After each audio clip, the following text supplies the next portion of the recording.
आता अन्य काही बातम्या पाहूयात। केतन अग्रवाल हत्या प्रकरणी एक अपडेट समोर आली आहे। हत्येसाठी लोहगड सोडून इतर ठिकाणी सुद्धा सिया आणि चेतननं पाहणी केली होती। केतनची हत्या करण्यासाठी लोणावळ्यातील अनेक ठिकाणांबद्दल दोघांनी माहिती मिळवली।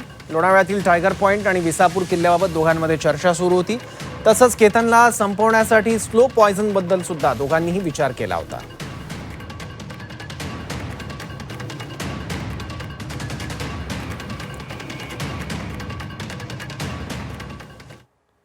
तर 31 मे पूर्वी सिया आणि चेतननं केतनच्या हत्येचा कट केला होता। लोहगडच्या पहिल्या ट्रिपमध्ये केतनच्या हत्येचा विचार नो रिस्क म्हणून 31 मे रोजी फक्त जागेची रेकी केली।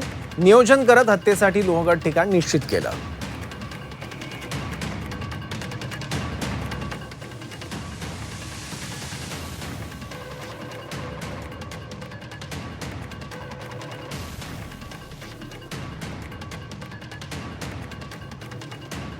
एकतीस मे रोजी केतन आणि सियाचं लोहगडावर पर्यटन। हत्येसाठी 31 मे दिवस ठरला, मात्र लोहगडाविषयी पूर्ण अंदाज नसल्यानं प्लॅन पुढे ढकलला। 3 जून रोजी सियानं मुंबईला जाताना केतनचा पासपोर्ट फाडला।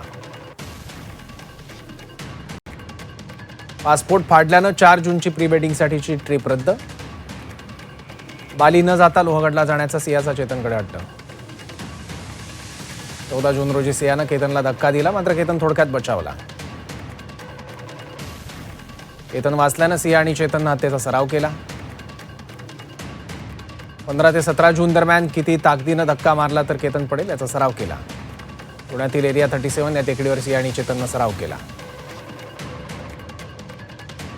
सियाच्या वाढदिवसासाठी केतननं महाबळेश्वरला जाण्याची तयारी केली होती, मात्र सियानं वाढदिवसासाठी लोहगडला जाण्याचा हट्ट केला